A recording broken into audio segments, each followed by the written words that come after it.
aujourd'hui pour une recette toujours asiatique. Et cette fois-ci, on va faire les brioches chinoises qui s'appellent les ban bao. En fait, c'est des grandes brioches chinoises blanches. Il y a plusieurs recettes, il y a plusieurs variantes qui existent.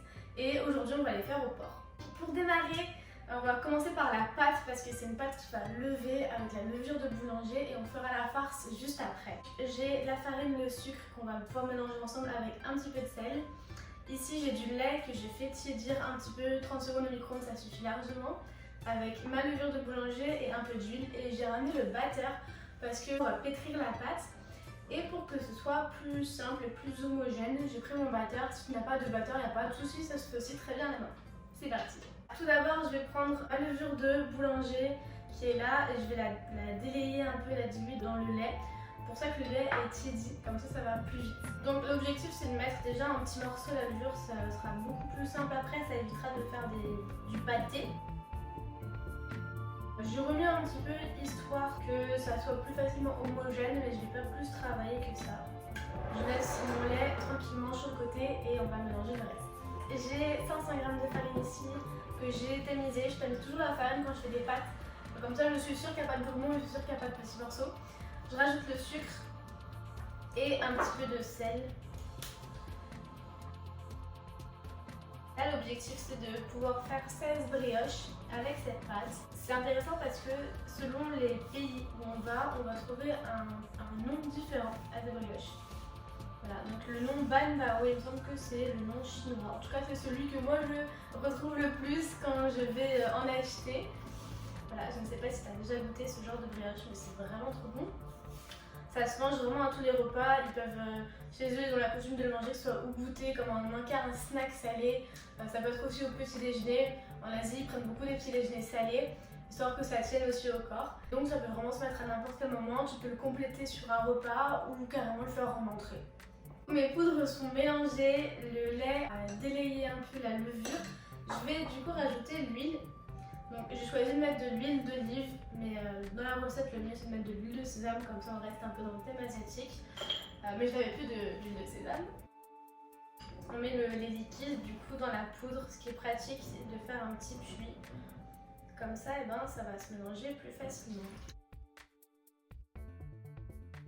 Ok, toujours un mélange assez grossier, histoire que le liquide rentre un peu dans notre poudre. Évidemment, si tu comptes pétrir à la main, prends un récipient qui est vraiment beaucoup plus grand, histoire d'avoir la place de mettre tes mains. Ou dans ces cas-là, fais bien d'espace sur ta table, ton poste de travail, ce que tu as pour cuisiner, et comme ça tu peux renverser toute la pâte une fois que ça fait quelque chose d'assez homogène pour pouvoir la travailler à la main librement sans avoir un bol qui te gêne.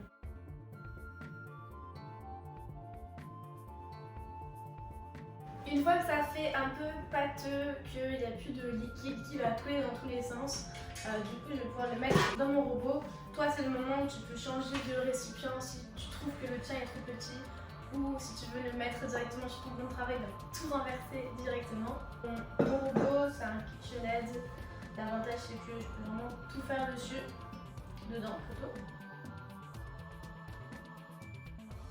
Une fois que tout y est, on va le faire avec le crochet. Si toi aussi tu as un robot pâtissier, en général tu vas retrouver 3 éléments. Le crochet qui sert à pétrir les pâtes. Donc au final ça va être toutes les pâtes où il y a de la levure de boulanger dedans, donc la pâte à brioche, la pâte à pain, voilà. Toutes les autres qui peuvent être similaires. La feuille elle va être plus pour mélanger une pâte basique, comme une pâte à tarte, une pâte à cookies, enfin, une pâte à gâteau normale, qui n'est pas complexe j'ai envie de dire. Et le fouet, ça peut servir à monter une crème pour faire la chantilly, à monter les blancs en neige, voilà, quelque chose qui va être plus en émulsion.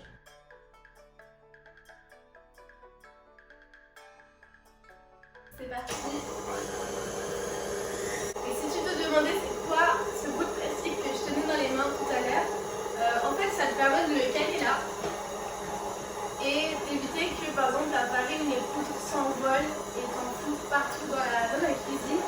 Et tu as un bec ici pour verser quand tu as besoin de faire des mélanges pendant que ça tourne, c'est vraiment pratique. Là on va laisser tourner un bon petit moment, on va laisser au moins peut-être 3 à 5 minutes. L'objectif c'est que la pâte soit homogène et dans tous les cas je vais te montrer juste après comment on va voir que la pâte est bien pétrie.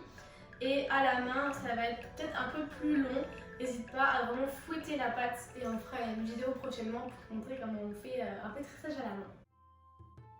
Une fois que la pâte a fini de pétrir, en général, je crois que j'ai trop bien calé ma cuve. Réussi. Je disais, en général, quand ta pâte est très bien pétrie, il n'y a pas une seule trace sur il n'y a pas une seule trace sur le crochet parce que la pâte s'est détachée. Celle-là, justement, en plus, elle est assez sèche, contrairement à une pâte à brioche sucrée, on va dire une pâte à brioche classique française. Donc là, elle se tient parfaitement dans la main, c'est assez simple de la tirer. Elle est juste un peu sèche, il faut mettre un peu de force pour pouvoir l'arracher par exemple. Donc l'objectif, c'est juste d'en faire une jolie boule. La forme actuelle ne définira pas nos brioches après, hein. C'est vraiment juste pour avoir quelque chose d'homogène parce qu'on va la faire lever.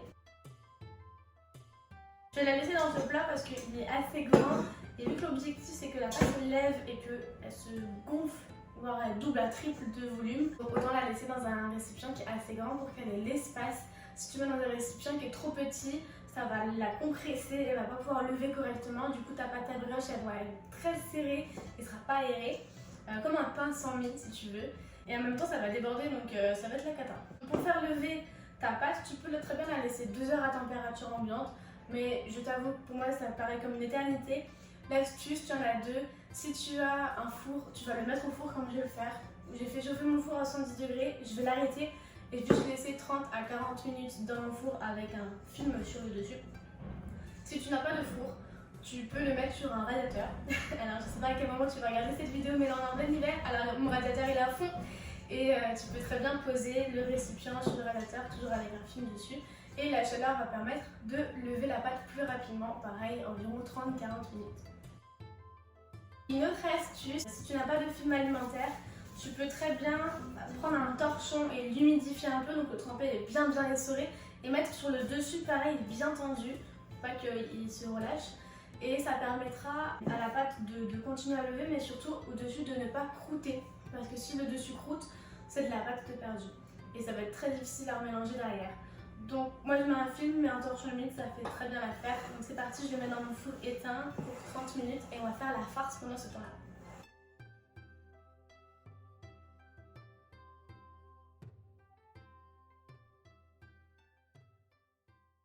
C'est parti pour la farce, du coup j'ai déjà tout sorti. On a le porc, tu peux très bien utiliser du bœuf, du poulet, faire un mélange de différentes viandes si tu veux. Je n'ai pas encore vu de recette à base de poisson, je ne sais pas trop quel goût ça peut avoir, ou en mode veggie, ça peut très bien le faire aussi. Donc tu n'auras juste pas du tout le même goût, mais ça c'est possible.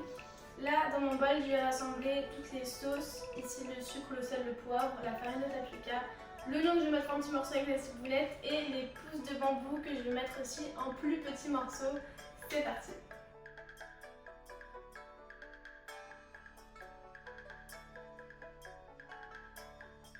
J'ai mis mon oignon en petits morceaux. Tu peux utiliser comme moi un hachoir, c'est vraiment pratique. On va faire revenir les oignons dans une poêle avec un petit peu d'huile.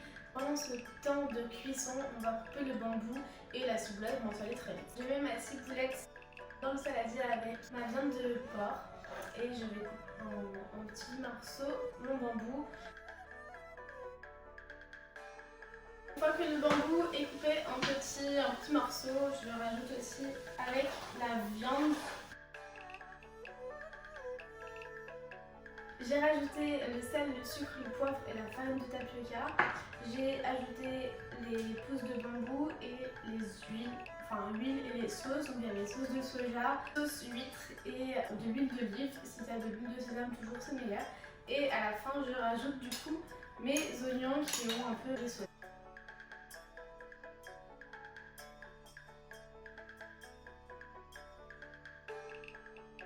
Une farce qui est un peu collante, je vais la laisser au frigo le temps de retravailler ma pâte qui a fini de monter. J'ai sorti ma pâte du four et regarde à quel point ça a bien monté, ça a plus que doublé de volume, là ça prend la moitié de mon récipient, c'est énorme. Je vais donc la prendre avec une spatule et la mettre sur le plan de travail, comme ça on va la dégazer ensemble.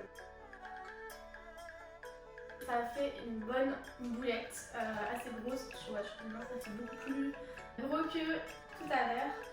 Elle est assez sèche, elle ne colle pas. Et donc là on va juste la dégazer, donc c'est en fait pour enlever l'air.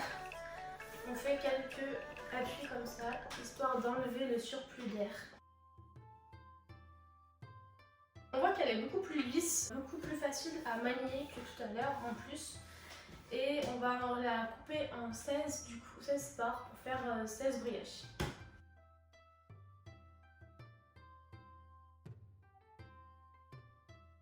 Pour faire des brioches de la même taille, j'ai pesé ma pâte en entier, j'ai environ un peu moins de 840 grammes. Du coup, ça me fait des brioches d'environ 50 grammes.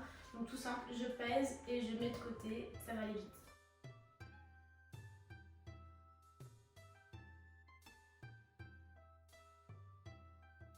J'ai toutes mes boulettes, j'en ai bien 16. Donc je vais juste les modeler pour faire des boules.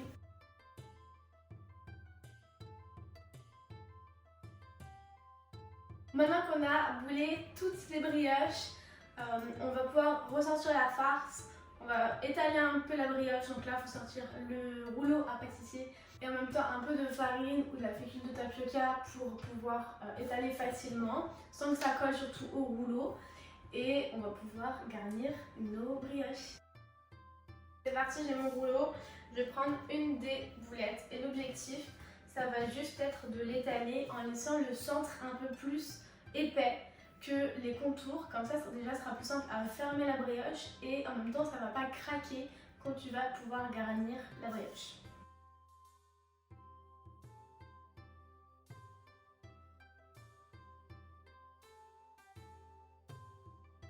Je sais pas si d'ici on voit que c'est vraiment comme une soucoupe volante, c'est vraiment plus épais au milieu.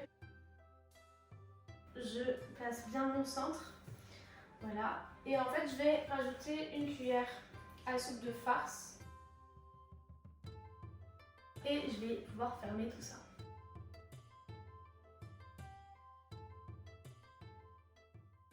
Alors c'est bon, les 16 brioches sont prêtes. Ma vidéo a coupé au moment où je voulais zoomer pour que tu vois vraiment comment je l'ai fait pour faire la fermeture en fait de la brioche. Mais du coup je te propose d'aller voir la vidéo de Cooking with Morgan parce que dans tous les cas elle le fera bien mieux que moi. Donc là on va faire lever encore plus les brioches. Pour ça on va les mettre chacune sur un bout de petit papier sulfure. J'ai pris une feuille et je l'ai coupée en 16. Et simplement on va les mettre comme ça en leur laissant un peu d'espace sur la plaque. Et on va les laisser lever encore une bonne demi-heure au four ou 1 heure au moins si t'as pas de four. Alors je vais mettre les 4 dernières sur une autre plaque. Je mets déjà cette plaque au four pour que ça gonfle. Je mets le chrono d'une demi-heure, c'est le moment de tout nettoyer, tout ranger et on se retrouve après, une fois que ça a levé, pour faire la cuisson.